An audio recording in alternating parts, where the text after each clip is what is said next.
In the 3rd year of our marriage, Reuben forgot my birthday. I called him. Are you coming home tonight?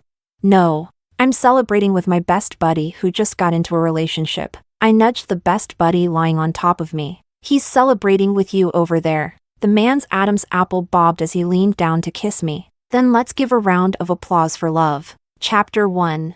I had Edward's pants halfway off when I suddenly got scared. My hand involuntarily retreated. Edward raised an eyebrow, looking down at me with deep eyes. What's the meaning of this?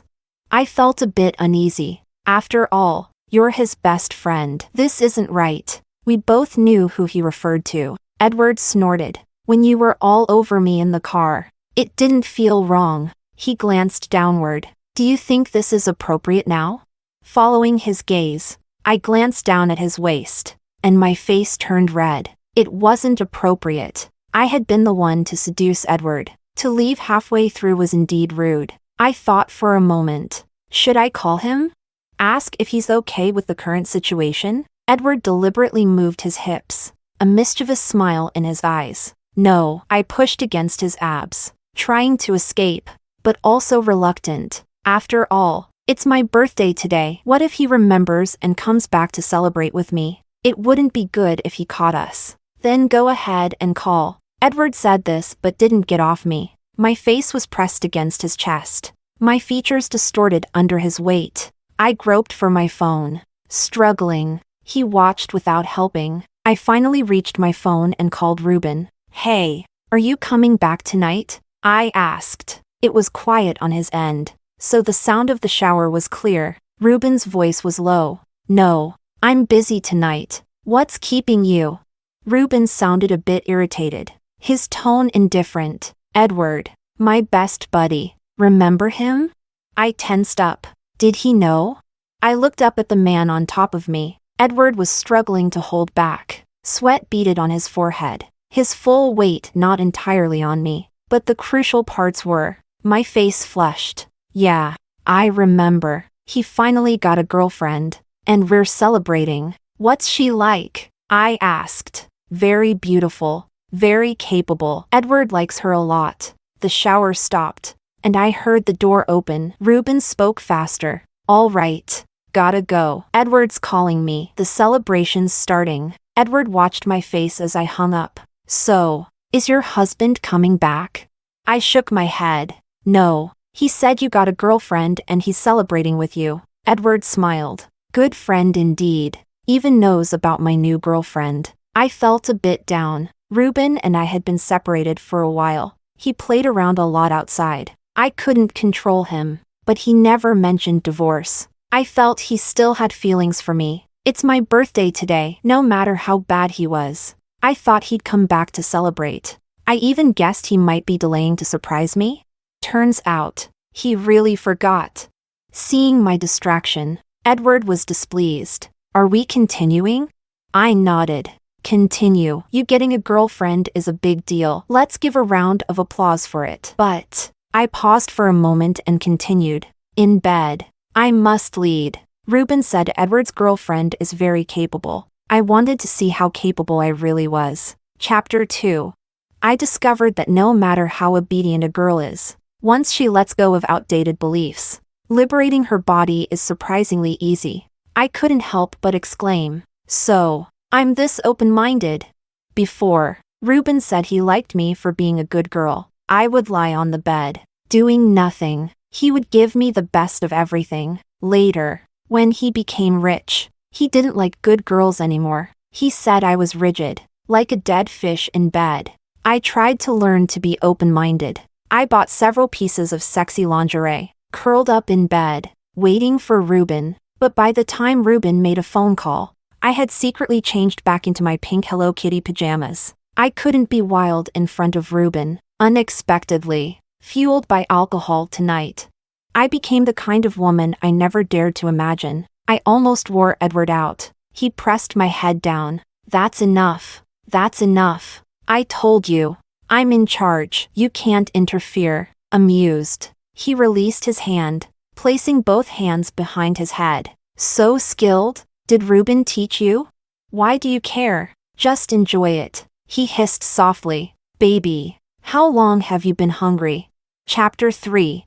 Reuben and I were college classmates. After graduation, we got married and made our relationship official. He came from a poor family but had ambition. I was beautiful and had a gentle, soft personality. Everyone said we were a match made in heaven. After graduation, we got married. We lived a harmonious life for a year. Then Reuben suddenly became wealthy overnight, and the circles he mingled in became increasingly chaotic. Initially, he liked obedient girls the most. Now he liked wild ones the most. So, he stopped coming home much. Yesterday, I made a whole table of dishes, waiting for him to come home. By 8 or 9 at night, I still couldn't reach him on the phone. I suddenly wanted to check out the bar Reuben often visited. His secretary said he found many girls there. Sexy, wild, and unique. I put on the lace nightgown I hadn't dared to wear before, covered it tightly with a trench coat. I just wanted to check out the bar, not to do anything. I told the bartender, a watermelon juice, please. The bartender teased me. The children's play area is to the right. I was so angry. Even a stranger dared to mock me. I unbuttoned the top button of my coat, revealing my white neck and a bit of collarbone. Give me the strongest whiskey, the bartender laughed. First time here? It's on me. As I sipped my drink, a stunning man walked in through the door. The man had broad shoulders and long legs, wearing a casual suit, standing tall with an extraordinary aura. When he walked, his waist exerted force, each step resonating with my heart. Turns out, the bar didn't only have wild women, it also had wild men. I squinted with lustful eyes, even fantasized about taking him home tonight, until the man walked straight towards me. I then realized the man was Reuben's good buddy, Edward, sis-in-law. Drinking alone? Where's Lou? I don't know where he is. Edward nodded. They hung out in the same circles every day. How could he not know about Reuben's affairs?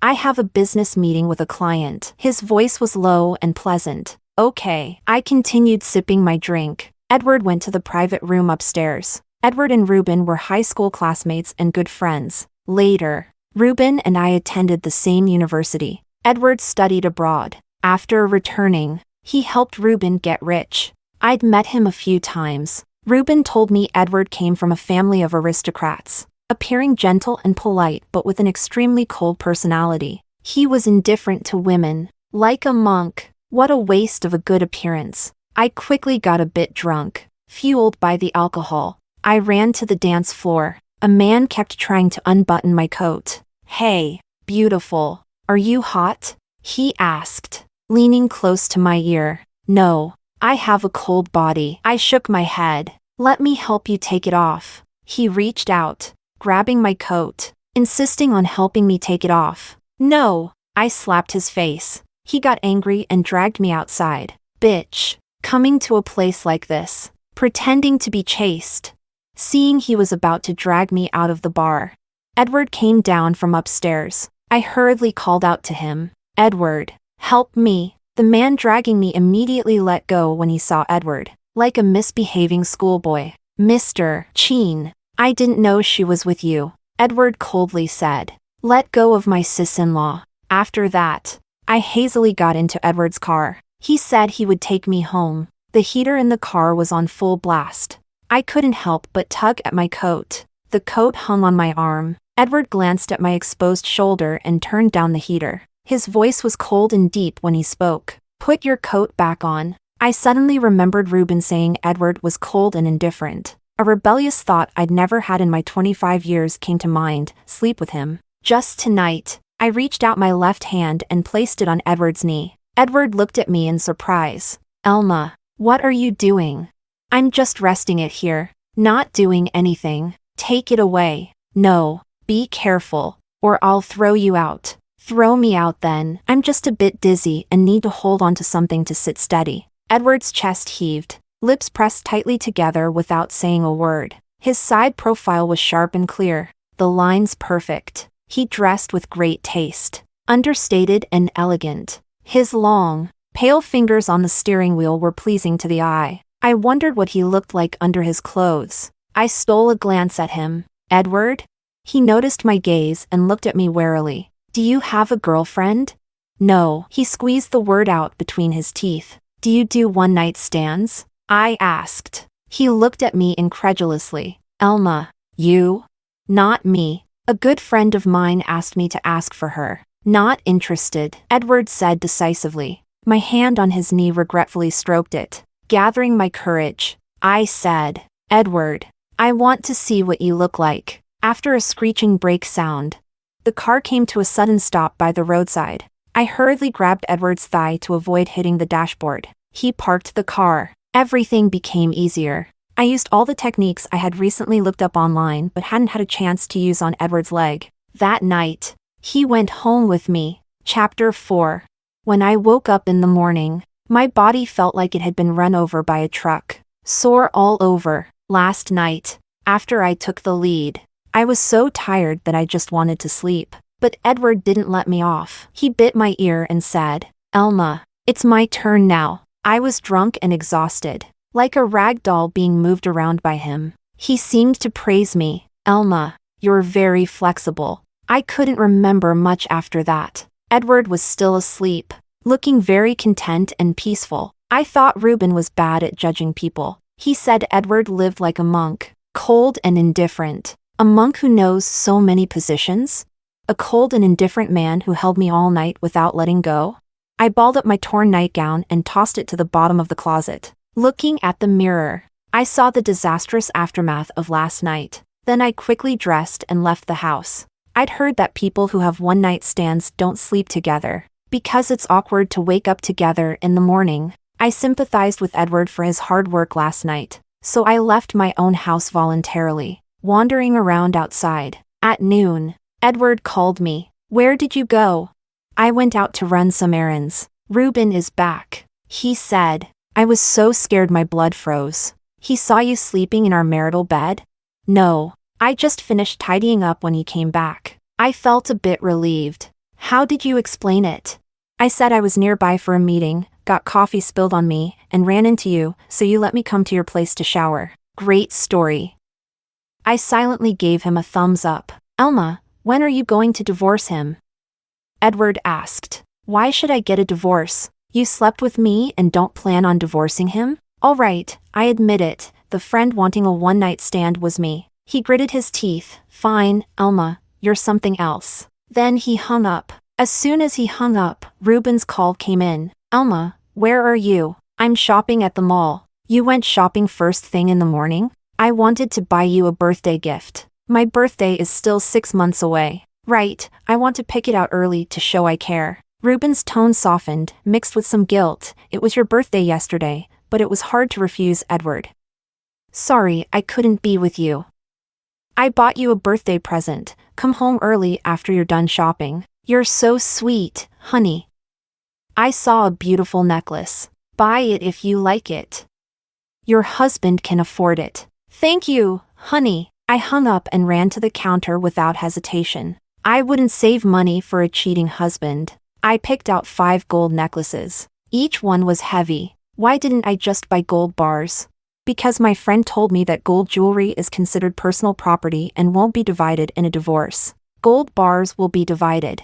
After Reuben cheated repeatedly, I forced him to sign a prenuptial agreement. It stated that all jewelry during the marriage belonged to me, and other assets were split in half. Reuben was sure I wouldn't leave the life of a wealthy wife, so he signed the agreement without a care. He partied outside. I enriched my gold reserves at home. I would divorce him, but I'd wait until I saved enough money. These years I didn't go out to work. I wrote novels at home. When I first signed the contract, I happened to not find my ID. I used my mom's ID and bank card. Unexpectedly, it became an advantage for me. Reuben thought I was a dependent, unable to live without him. Little did he know, I could sell a novel for millions. I'm just waiting to save enough disappointment and gold. Then I'll leave him. Chapter 5. When I got home, Reuben's face was dark. On his index finger, he had hooked a black, shredded piece of fabric, gently swaying. It was the lace nightgown Edward had torn to bits. At a glance, it looked like a tangled mess of threads. Elma, what is this? Reuben stared intently into my eyes. A rag. Bought it on sale at the supermarket. Poor quality. Fell apart after one use. A rag from Victoria's Secret? What's Victoria's Secret? I asked, pretending not to understand. I had never worn this brand before. So if Reuben knew about it, he didn't learn it from me. Reuben's face showed a hint of confusion and a trace of panic. How would I know? I just heard about it from others occasionally. My husband even knows brands of rags. So impressive. I gave him an admiring look. I opened the gift Reuben had given me. Apart from not coming home, he had always been generous. For example, this handbag was the latest limited edition. A sudden thought crossed my mind. Is Reuben this generous with other women too? If we get divorced, do I have the right to reclaim the gifts he gave to other women? I need to call my lawyer when I have time and ask about it. Reuben slowly walked towards me. After being married for a few years, I understood that look instantly. He wanted to fulfill his marital duty. When he first started playing around outside, I would cry and make a fuss. I would make dozens to hundreds of calls every day to check on him and even secretly followed him. He became increasingly annoyed with me. When I sought his affection, he was also annoyed. He didn't want to be with me, but occasionally, he would come home. Maybe he was afraid I'd get lonely and seek comfort elsewhere. He was a master of time management. He knew my body well, and the timing was always just right. Like today, but I had a full meal last night, so I wasn't hungry at all, and I couldn't let him see the marks on my body. My period came early. Not convenient. I quickly came up with an excuse. Relief flashed in Reuben's eyes. Then let's just kiss for a while. He moved towards me again, just as his lips touched my face. His phone rang. Edward, what's up? Is it urgent? I'm spending some quality time with your sister-in-law. He laughed suggestively. Anyone could tell what he was doing from the way he spoke. A few words were said on the other end. Then he hung up. Reuben gave me a few perfunctory kisses. It was uncomfortable for both of us. You don't realize until you compare. But there is a huge difference between men. Once you've experienced the best, you don't want the inferior anymore. I needed to expedite this divorce. I realized that in just one night. My heart had turned wild. Reuben, I want to visit my parents back home, I said. For Reuben, I had left my hometown and married far away. Before, he was busy with his career and couldn't do without me. Later, he played around, and I stayed to monitor him, afraid to leave. So, I hadn't been back to my hometown in years. Reuben didn't think twice. Go ahead. It's been so long since you've been back. You can stay for a while. Okay. Great. I want to buy some supplements for my mom. Reuben took out a card from his wallet. Buy something nice for your mother-in-law. Don't be stingy. Reuben left, humming a tune. If I went back home, he wouldn't have to worry about coming back to fulfill his marital duties. He could indulge in wild escapades with the girls outside. I was happy too. With this excuse, I didn't have to live as husband and wife with Reuben. I would also have enough time to gather evidence of his marital infidelity. I was very happy. I couldn't understand why I had clung to him so tightly before. Like a resentful woman, I picked up my phone, intending to call my lawyer to discuss property division. Edward sent me a message. Can your body handle it? Aren't you afraid of bursting?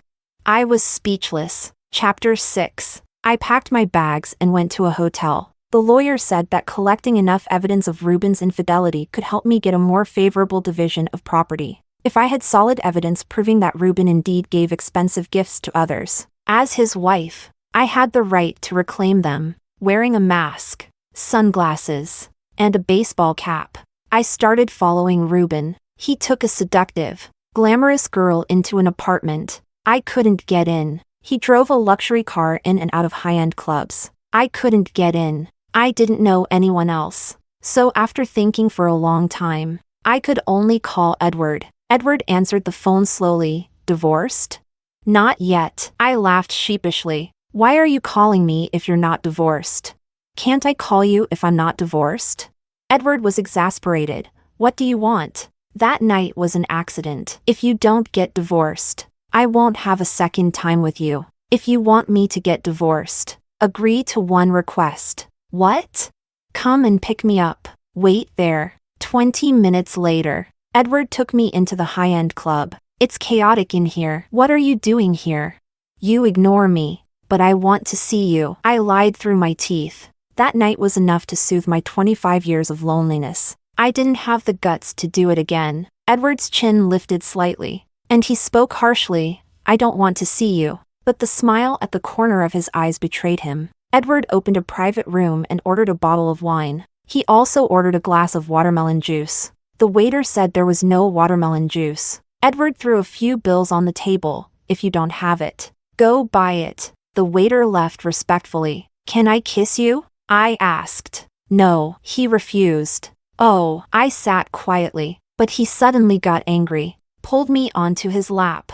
If I don't agree, you won't kiss me? Why are you so obedient today? I had called him out late at night. I should offer something in return. Otherwise, I wouldn't be able to call him out next time. Thinking of this, I gently kissed his lips. Just as I was about to pull away, Edward pressed me back, taking the lead. He deepened the kiss until his body heated up. I pushed him away. Not in a place like this. Then my place? I need to use the bathroom. So exciting? I said. I need to pee. Edward laughed angrily. There's one in the private room. I'm afraid it'll be awkward. I ignored his physical reaction and left the room. I peeked into each room, trying to find where Reuben was cheating. Finally, my efforts paid off. I saw Reuben and a young girl making out. I took a few photos, but suddenly a hand appeared on my phone screen. Edward looked at me with a dark expression, saying you wanted to see me. Turns out you were looking for him. Elma, you really enjoy using me, don't you? No. He's that good? Do you know how many women he's played with? What kind of hopeless romantic are you to hold on to such scum? Can you keep your voice down? I pleaded with him. No. Edward's eyes were even angrier, his voice louder. You're his wife. Why are you sneaking around to find him? Elma, where's your dignity? My eyes immediately welled up. If he had scolded me like this a month ago, I wouldn't have felt so wronged. But now that I'd woken up, he came to scold me. I wouldn't accept it. Edward kicked open the private room door, shouting at the couple inside, Reuben, your wife is here. Reuben pushed the girl away, hurriedly putting on his clothes. But he had seen the world. By the time he came out, his eyes had regained their calm. He looked at me with disgust. Elma, you said you were going to visit your parents. Turns out you were spying on me? I feel suffocated being with you. You're like a dead fish in bed, but so controlling out of it, always wanting to monitor my every move. Do you know, the more you push me, the less I want to come home. I laughed. You're good at turning the tables. Attacking first. Reuben, don't use your business tactics on me. Now you think I'm too controlling? When you asked me to quit my job to take care of you, cooking porridge and hangover soup every day, you didn't mind my control? When you drank yourself to sleep on the sidewalk, and I dragged you home, you didn't say I was monitoring you? Now that you've got power, you can't stand me. Divorce. Reuben, let's get a divorce. Chapter 7. In front of Edward. I mentioned divorce. Reuben felt humiliated and agreed on the spot. Fine. Let's divorce. Let's see how you live without me. He thought I was just throwing a tantrum. After all, this wasn't the first time I had mentioned divorce. It wasn't until I brought a lawyer to his office, listed our assets, and presented evidence of his infidelity, that he finally panicked. Elma, I didn't mean to divorce you. Let's calm down. I am very calm. We split the marital assets 50-50. If you sign the papers immediately, I won't pursue the gifts you gave to other women, mainly because it was too much trouble. My mom said she found a small villa for me in our hometown, just waiting for me to finalize the assets to pay the down payment. My mom also said they built a university town in our hometown, full of young, handsome male students. I was eager to go back and take a look. I will not agree to the divorce,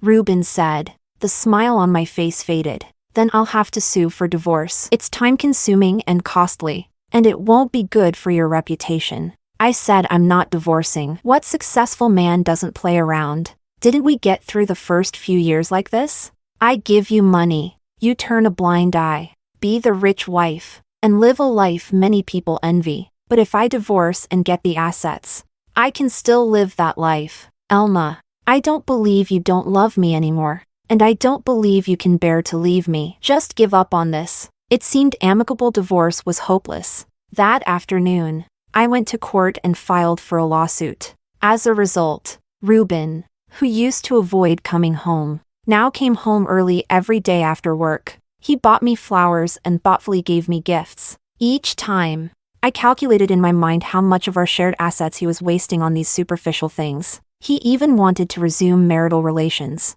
But whenever he touched me, I felt annoyed. Finally, I placed a kitchen knife under my pillow. When he approached, I raised it. He stood at the door, pouring out his heart. Elma, you have to believe me. I only love you, and you'll be my only wife in this lifetime. What I do outside is just for fun, all for work. I never intended to divorce you, and I resolutely refuse to. Elma, from now on, I'll come home right after work and won't go out looking for women. Can we live a good life together?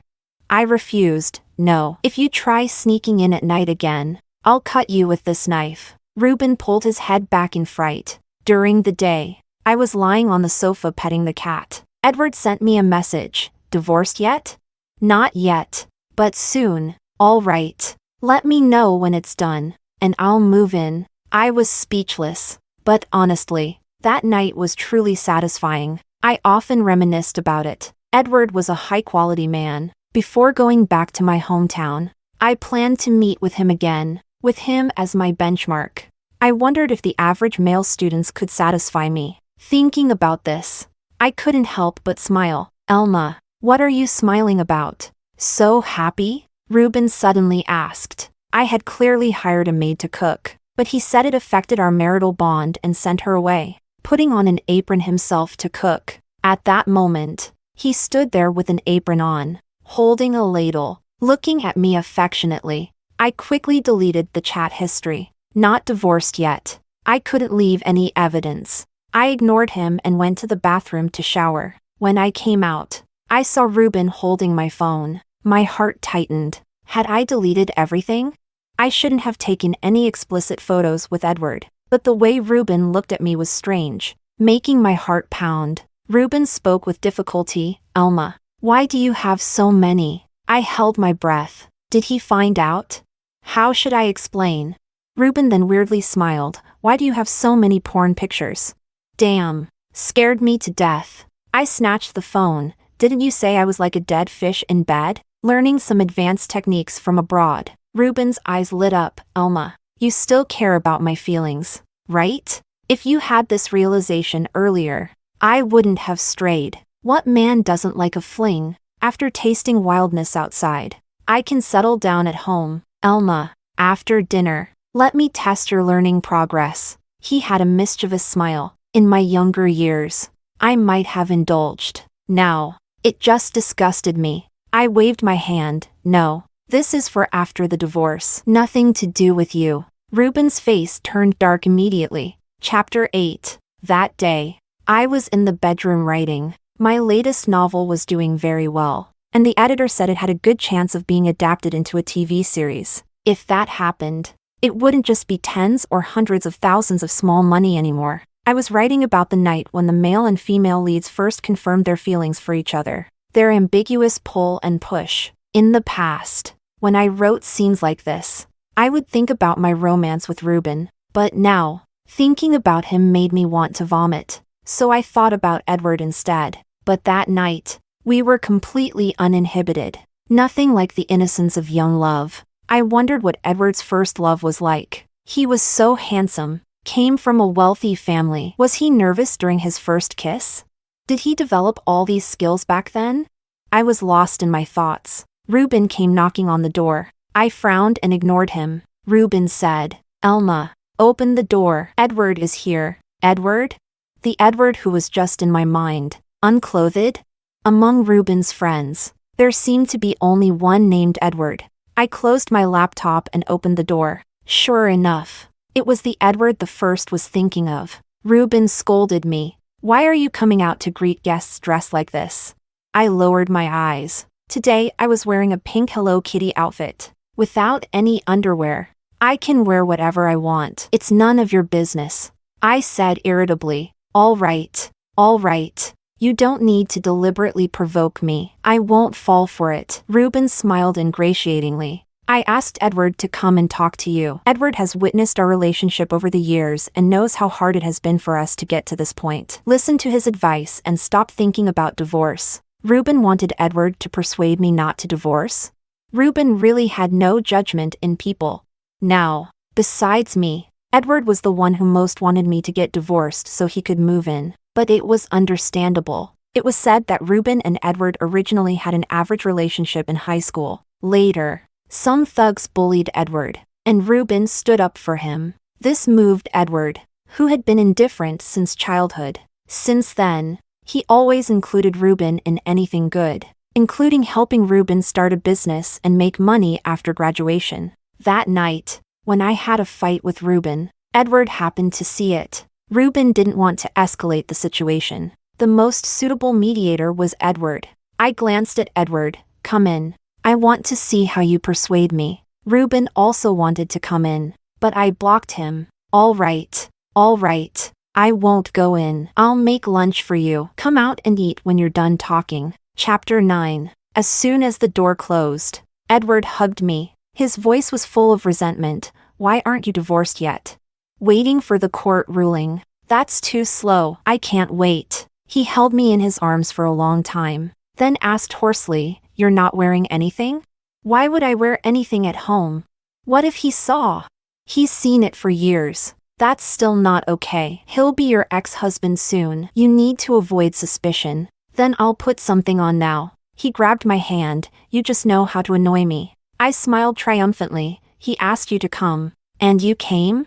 You blocked me. I couldn't contact you. I'm in a critical period of the divorce. Don't want to cause trouble. I understand. So I'm here for you now. He held me and kissed me for a long time, then familiarly pressed me onto the bed. Want to? Not here. The room isn't soundproof. I'll be gentle. All right then. Anyway, I was leaving soon. Opportunities like this wouldn't come often. His sweat dripped onto my collarbone. Hot and burning. He lowered his head and sucked it into his mouth, then passed it to my mouth. He was really skilled, making my tailbone tingle. I voiced my curiosity. Edward, how did you kiss your first love? He didn't stop. Thought seriously for a moment. When I was driving, that girl teased me, kept her hand on my leg. I pulled her onto my lap and kissed her. Much like this. What? What kind of girl is that? This is clearly how we kissed the first time. Edward looked deeply into my eyes and said hoarsely, Yes. My heart skipped a beat. Are you saying I'm your first love? You're just realizing? Reuben never told you I've never dated?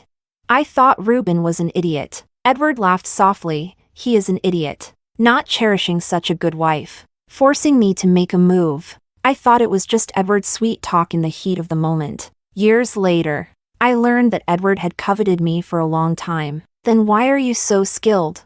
Edward kissed my forehead, seeing you. Many functions automatically activated. A burst of fireworks exploded in my brain. My heart pounded like it did during my first love at 18. From then on, when I thought of first love, I had a different image in mind. Reuben finished cooking and came to call us. Edward adjusted his clothes and went out looking refreshed. My clothes were stained, so I had to change. Reuben asked in confusion, Elma, why are your eyes red? Cried after being persuaded by me. Edward said without changing his expression, Then why is your mouth swollen?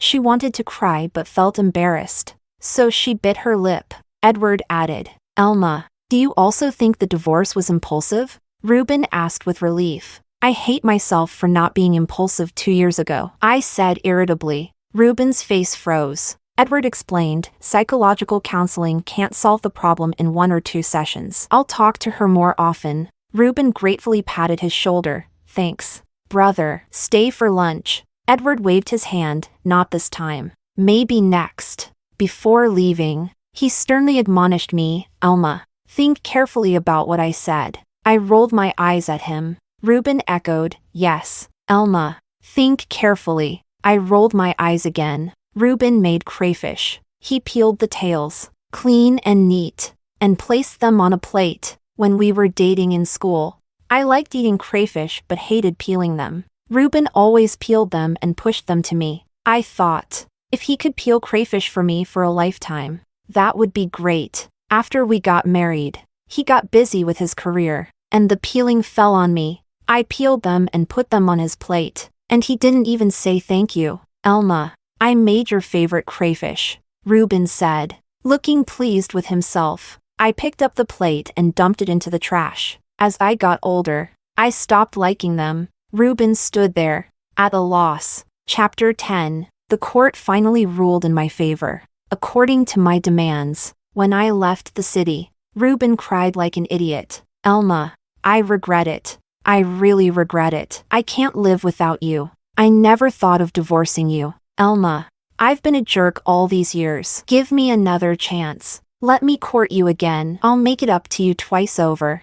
I waved him off and boarded the high-speed train back to my hometown. I bought the villa my mom had her eye on, got myself a golden retriever. Every day I watered plants, read books, and wrote. Life couldn't be more pleasant. Reuben kept coming over, begging for reconciliation. In early winter, he stood downstairs in thin clothes, just like back then. When I occasionally threw a tantrum, he would stand outside my dorm for a long time. I was moved to tears and fell into his arms, calling him a fool. But the girl he coaxed with a cup of brown sugar water back then had grown up. A fevered mind calmed down. I realized that the man I once loved with all my heart was not that great after all. I didn't love him anymore, no matter how pitiful he was. I wouldn't soften. Sometimes my mom visited me and scolded him when she ran into him. My daughter left her hometown to follow you, worked hard and served you for so many years, and you cheated on her. You heartless man.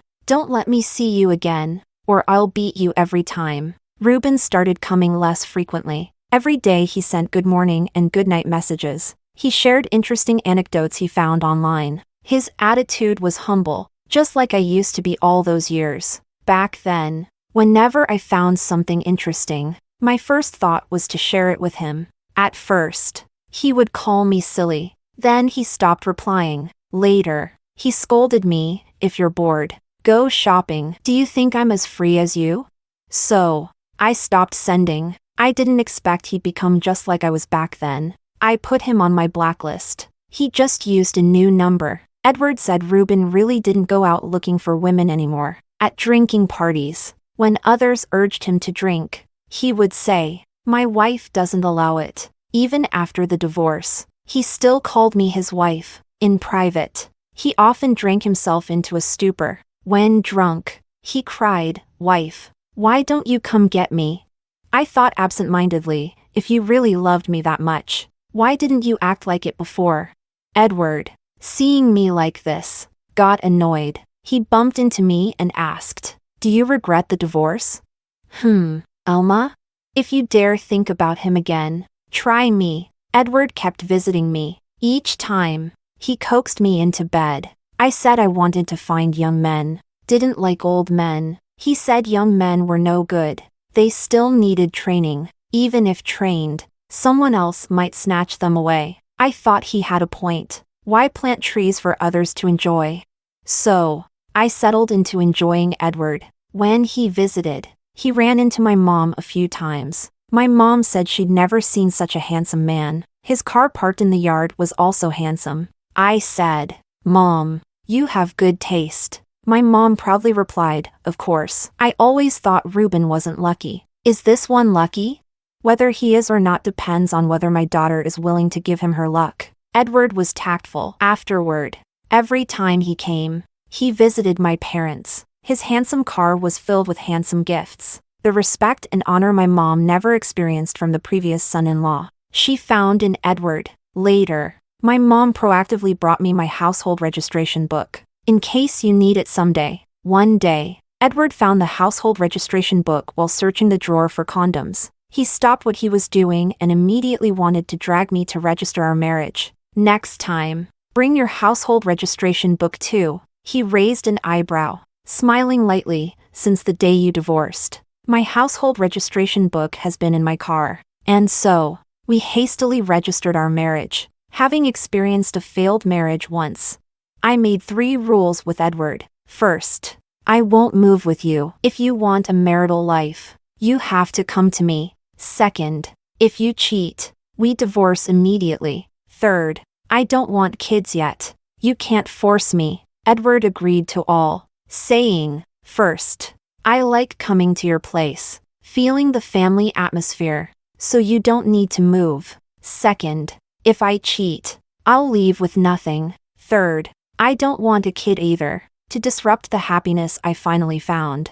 Chapter 11. On New Year's Eve, Edward and I went to my parents' house to celebrate. Since graduation, this was the first time I spent New Year's with my own parents. Reuben used to say that in his hometown, it was customary for the daughter-in-law to celebrate New Year's at her in-law's house. Otherwise, it was considered a curse on her own parents. I believed his nonsense. Every year, I would carry big bags and small parcels to his house, neglecting my own parents. Edward was different. His mother passed away early, and he had a distant relationship with his father, so he liked coming to my house for New Year's. At the dinner table, my mom was so moved that she cried. I realized that my foolish romanticism had hurt not just me, but also my loving parents. After dinner, we went outside to set off fireworks. I was laughing so hard I lost track of time, and suddenly noticed someone standing outside the gate. It was Reuben. He had texted me the day before,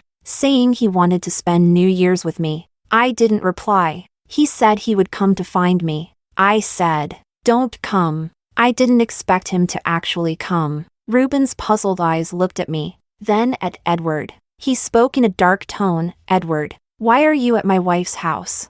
Edward chuckled. Calling her your wife is inappropriate. Isn't it? You're divorced, right? Alma is my wife. Reuben's eyes turned red. Edward, explain yourself. Edward naturally put his arm around me. Alma and I are married. I advise you not to go around saying Alma is your wife anymore. She is now my wife. Edward's wife. Edward, I considered you a brother. And you dare. Reuben, enraged, threw a punch. Edward protected me, blocking the punch with his elbow. Then he kicked Reuben to the ground. Reuben, weakened by his recent drinking, had no strength to fight back. Edward's fist mercilessly landed on Reuben's face. I've wanted to beat you up for a long time, and here you are, delivering yourself. Reuben, beaten black and blue, cried out, Edward, we're through. Edward sneered, that's the best thing I've heard. Later, Reuben left the Chin family business and tried to go solo. He had previously relied on Edward's resources and protection. Within a year of graduating, he had skyrocketed. His own abilities couldn't support a company. Within 6 months, his company collapsed, and he was in debt. He became the penniless Reuben once again, but this time, he no longer had the unwavering Alma by his side. Edward's side story 1. In my sophomore year of college, I returned to China to visit my family. That's when I first met Alma. Reuben was very proud of her, and he said, "This is my girlfriend, Alma." Alma was beautiful and dazzling. Girls who look like her usually have very bold personalities, but Alma was very gentle. While we were eating, Reuben peeled a crayfish for her. She was deeply moved, her big eyes sparkling as they stayed glued to Reuben. At that moment, I thought, how could a girl be so easily satisfied? Edward's side story 2. Since I was young, my parents didn't get along. My father had a mistress, and my mother argued every day. Eventually, she drove herself into madness and jumped off a building. I never felt the warmth of this world growing up. In high school, some bullies picked on me, and Reuben took a punch for me. That's how we became friends. After college graduation, Reuben asked me to start a business with him. I knew he wanted to use my resources, but it didn't matter. I let him. He brought Alma along. He said Alma gave up her future in her hometown for him. Back then, Alma's gentle eyes were filled with a steadfast light and expectations for the future. I admired her courage a lot. Edward's side story 3. Later, I got to see Alma more often. At the drinking table, Reuben was never afraid of getting drunk, because he knew his wife would come to pick him up. She would stay by his side all night, taking care of him.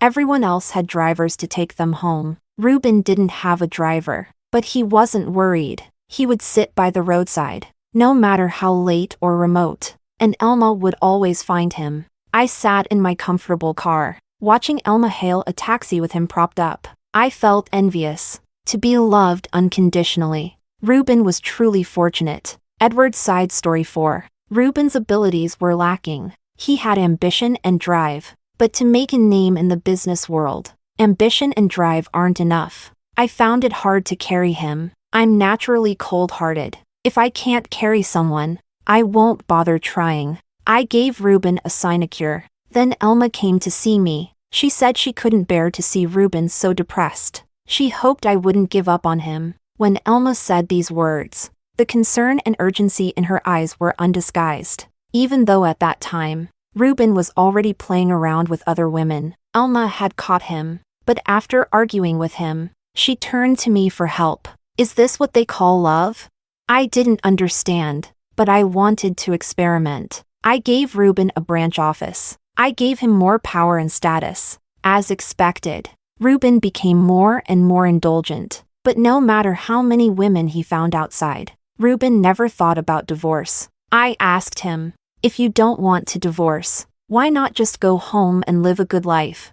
Reuben's expression was complicated as he said, Elma is too obedient. So obedient that it kills any desire to conquer. Over time, it gets really boring. But she's also a good woman, and I can't bear to leave her. I sneered and said nothing. At first, Elma, like my mother back then, cried and made a scene. She did the whole monitoring and following act. Reuben got more and more annoyed with her. I wanted to stop the game. I wanted to take back the power I had given Reuben. I was worried Elma's fate would be as tragic as my mother's. Then one day, Elma suddenly calmed down. She stopped calling Reuben. She stopped asking where Reuben was or when he'd come home. She stopped clinging to him endlessly. Reuben, instead, started to panic. On Elma's birthday, the gift Reuben bought was on his desk. He canceled his evening engagements early, ready to go back to Elma. I thought they might have a perfect ending. Then in the afternoon,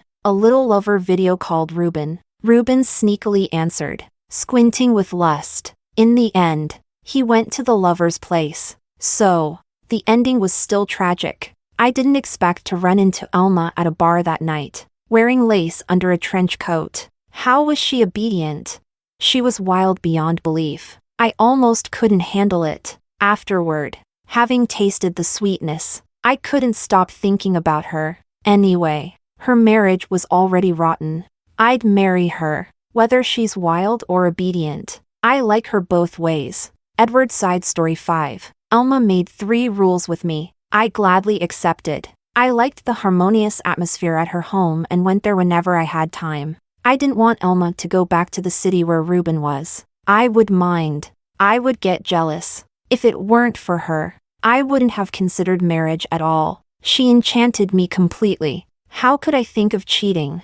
As for kids, I wasn't interested in raising one. Then one day, Elma, sitting on top of me, suddenly wanted a child. The reason was that her golden retriever was too lonely. She wanted to find a companion for the dog. So, we had our little rascal, Carl. I loved going home even more, because now there were 2 little troublemakers at home. I put the baby to sleep. Elma came out of the bathroom. She hooked her arms around my neck, laughing coyly. Honey, I have writer's block again. Tell me, and I'll help you analyze it. There's this ambitious little girl who climbs into the big boss's bed to change her fate. But the big boss is focused on his career, uninterested in love. I was embarrassed. Just say it. What role do I have to play this time? Honey, tonight you play the big boss. No matter how I tease you, you remain unmoved, calm and composed, with no desires. I sighed, holding my head. Elma, you really know how to challenge me. You know that as soon as I see you. No, you must act well. Elma put her hands on her hips, looking both fierce and adorable. All right. I gave in, but the second half is my turn.